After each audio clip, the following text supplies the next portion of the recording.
আসসালামু আলাইকুম dear student RF tutorial চ্যানেলে তোমাদের সবাইকে স্বাগতম। এই ভিডিওতে আমরা তোমাদের গণিত বইয়ের দ্বিতীয় অধ্যায় সমানুপাত ও লাভ ক্ষতি অধ্যায়ের অনুশীলনী 2.1 এর 7, 8 ও 9 নম্বর প্রশ্নের সমাধান দেখব। ওকে, সো তোমরা এখানে স্ক্রিনে দেখতে পাচ্ছ তোমাদের 7, 8 ও 9 নম্বর প্রশ্ন দেওয়া রয়েছে। এখান থেকে আমরা প্রথমে 7 নম্বর অঙ্কের সমাধানে চলে যাই। আমাদের প্রশ্নে এখানে বলা হয়েছিল যে কবি সাহেবের ৩ পুত্রের বয়স যথাক্রমে ৫, ৭ ও ৯ বছর। তিনি ৪,২০০ টাকা ৩ পুত্রকে তাদের বয়স অনুপাতে ভাগ করে দিলেন। কে কত টাকা পেল? সো আমরা যদি সমাধানে যাই, সমাধানে আমরা দেখতে পাচ্ছি ৩ পুত্রের বয়স যথাক্রমে ৫, ৭, ৯ যেটা দেওয়া ছিল এবং বলা হয়েছে তাদের এই বয়স হচ্ছে তাদের অনুপাতের সমান।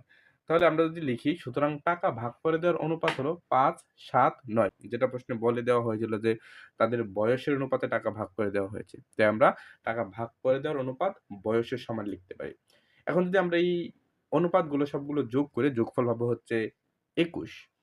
এখন যেহেতু এখানে ৩ জনের কথা বলা হয়েছে, আলাদা, আলাদাভাবে ৩ জনের টাকার পরিমাণ বের করতে হবে। আমরা প্রথম যদি ৫ বছর বয়সী ছেলের ক্ষেত্রে হিসাব করি, সেটা উপরে দেব তার বয়সের অনুপাত, সেটা হচ্ছে ৫, ডিভাইডেড বা ভাগ চিহ্ন আমরা দেব মোট অনুপাত, সেটা হচ্ছে ২১ এবং তার সাথে গুণ দেব টোটাল টাকাটা। এবং এইখানে যদি আমরা ক্যালকুলেশন করি সেক্ষেত্রে পাবো ১,০০০ টাকা। অর্থাৎ যেই ছেলের বয়স ৫ বছর সে পাবে ১,০০০ টাকা এবং ৭ বছর বয়সী ছেলের ক্ষেত্রে যদি আমরা একটু দেখি, সেক্ষেত্রে আমরা এখানে একবার করে নিচ্ছি। উপরে হবে তার বয়স, সেটা হচ্ছে ৭, নিচে হবে টোটাল অনুপাত, সেটা হচ্ছে ২১ এবং গুণ হবে টোটাল টাকা, সেটা হচ্ছে ৪,২০০ এবং এখান থেকে যেই ছেলের বয়স ৭ বছর সে কত টাকা পাবে সেটা আমরা বের করতে পারবো। তাহলে যদি এখন আমরা দেখি যে ৭ বছর বয়সী ছেলে পাবে, সেটা হচ্ছে ৭ ডিভাইডেড ২১ ইন্টু ৪,২০০, অর্থাৎ উপরে হচ্ছে তার বয়সের অনুপাত, নিচে হচ্ছে টোটাল অনুপাতের যোগফল এবং তার সাথে টোটাল টাকা এবং এখানে আমরা ক্যালকুলেশন করলে পাবো হচ্ছে ১৪০০ টাকা। তারপর ৯ বছর বয়সী ছেলের ক্ষেত্রে একই নিয়ম। প্রথমে উপরে হবে তার বয়সের অনুপাত, নিচে হবে টোটাল অনুপাতের যোগফল এবং তার সাথে ৪,২০০ টাকা গুণ হবে এবং এইখানেও যদি আমরা ক্যালকুলেশন করি আমরা অ্যান্সার পাবো হচ্ছে ১৮০০ টাকা। অর্থাৎ এখন এই প্রশ্নের সমাধান থেকে আমরা পেয়ে গেছি ৫ বছর বয়সী ছেলে পাবে ১,০০০ টাকা, ৭ বছর বয়সী ছেলে পাবে ১৪০০ টাকা এবং ৯ বছর বয়সী ছেলে পাবে ১৮০০ টাকা এবং এটা হচ্ছে আমাদের অঙ্কের সমাধান।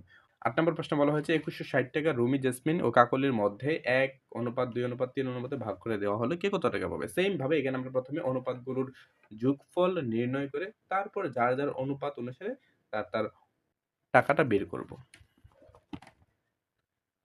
ওকে, তাহলে প্রথমে আমরা অনুপাতগুলোর যোগফল নির্ণয় করি যদি, তাহলে পাবো সেটা হচ্ছে ৬ এবং যার অনুপাত অর্থাৎ রুমি কত পাবে সেটা হচ্ছে, উপরে হচ্ছে রুমির টাকার অনুপাত এবং রুমির টাকার অনুপাত যেহেতু ১, উপরে হচ্ছে ১ ডিভাইডেড নিচে হচ্ছে টোটাল অনুপাতের যোগফল, সেটা হচ্ছে ৬ এবং তার সাথে টোটাল টাকা এবং এইখানে যদি আমরা ক্যালকুলেশন করি সেটা পাবো ৩৬০ টাকা। সেইম ভাবে জেসমিনের ক্ষেত্রে উপরে হবে তার টাকার অনুপাত, সেটা হচ্ছে ২, তারপর ডিভাইডেড টোটাল অনুপাত, সেটা হচ্ছে ৬ এবং গুণ টোটাল টাকা এবং এইখানেও আমরা যদি ক্যালকুলেশন করি সেটা হচ্ছে পাবো ৭২০।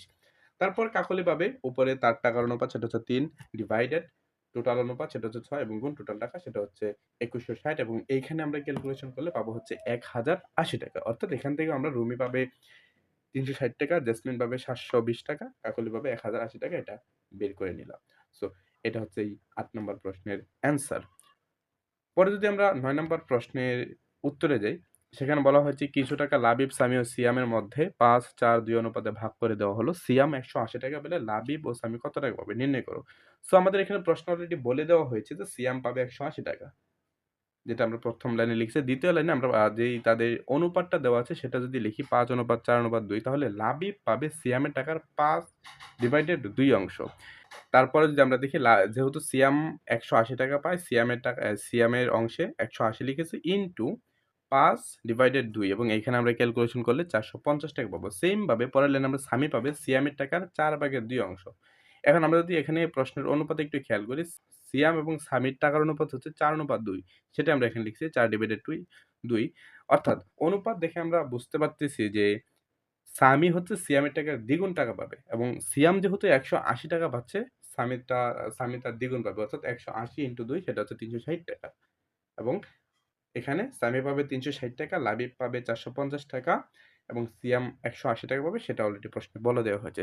সো এটা ছিল তোমাদের আজকে ৭, ৮ ও ৯ নম্বর প্রশ্নের সমাধান। হোপফুলি সেটা তোমরা বুঝতে পেরেছ। যদি ভিডিওটা তোমাদের উপকারে আসে চ্যানেলটি সাবস্ক্রাইব করে আমাদের সাথেই থাকো। ধন্যবাদ সবাইকে।